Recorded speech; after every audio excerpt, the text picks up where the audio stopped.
आजको भिडियोमा म तपाईलाई यस्तो खालको आइडी कार्ड हामीले माइक्रोसफ्ट वर्डमा कसरी क्रिएट गर्ने त्यो देखाउन गइरहेको छु। त्यसको लागि सर्वप्रथम माइक्रोसफ्ट वर्डलाई ओपन गर्नुस्। इन्सर्टमा गएर यहाँनिर एउटा शेपलाई ड्र गर्नु होला। मैले यहाँनिर शेपलाई यसरी ड्र गरेँ। त्यसपछि यहाँनिर तपाई माथि शेप फिलमा जानु होला। शेप फिलमा गएर ग्रीन कलर गराउनुस्। शेप आउटलाइनमा नो आउटलाइन गराउनुस् र यहाँनिर एडिट पोइन्ट भन्ने छ। एडिट पोइन्टमा गएर एडिट पोइन्टमा जानुस् र यहाँनिर पोइन्टमा गइसकेपछि हामीले शेपलाई यसरी कर्वहरू गराउन मिल्छ। तपाईले आफ्नो आवश्यकता अनुसार कर्व गर्न सक्नुहुन्छ।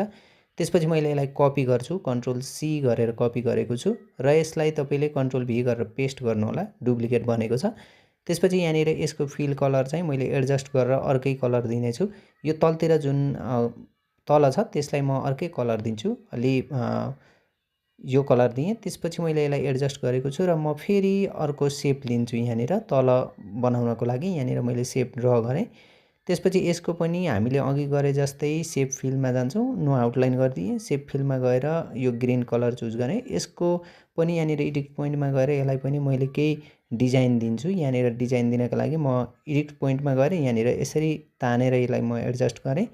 त्यसपछि यहाँनिर यसको पनि थोरै यता तानेर एडजस्ट गर्दैछु र यसलाई मैले हल्का डिजाइन दिएँ र यसलाई पनि डुप्लिकेट गर्नुपर्छ। कन्ट्रोल सी र कन्ट्रोल भी गर्न सक्नुहुन्छ।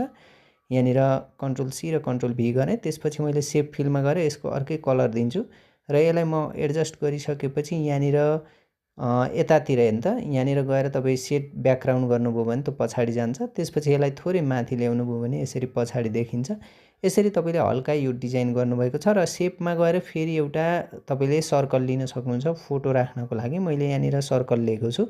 यसरी सर्कल लिएर आउटलाइनमा नो आउटलाइन गराउन पनि सक्नुहुन्छ अथवा आउटलाइन राख्न पनि सक्नुहुन्छ। मैले यहाँ फिलमा व्हाइट कलर गराएँ र यहाँनिर फर्म्याट शेपमा गएर यताबाट मैले पिक्चर लिन सक्छु। जस्तै पिक्चरमा गएँ, फिलमा गएँ र यहाँनिर मैले पिक्चर छ यो पिक्चरलाई लिएँ। त्यसपछि पिक्चरलाई लिएपछि यसलाई आउटलाइन चाहियो भन्ने लाग्यो भने आउटलाइन दिन सक्नुहुन्छ। कति राख्ने त्यो आउटलाइन तपाईले चुज गर्न सक्नुहुन्छ। यो पुरा भिडियो मैले युट्युब च्यानलमा राखेको छु। युट्युब च्यानलमा गएर पुरा भिडियो हेरेर स्टेप बाइ स्टेप कसरी आइडी कार्ड क्रिएट गर्ने सिक्न सक्नुहुन्छ।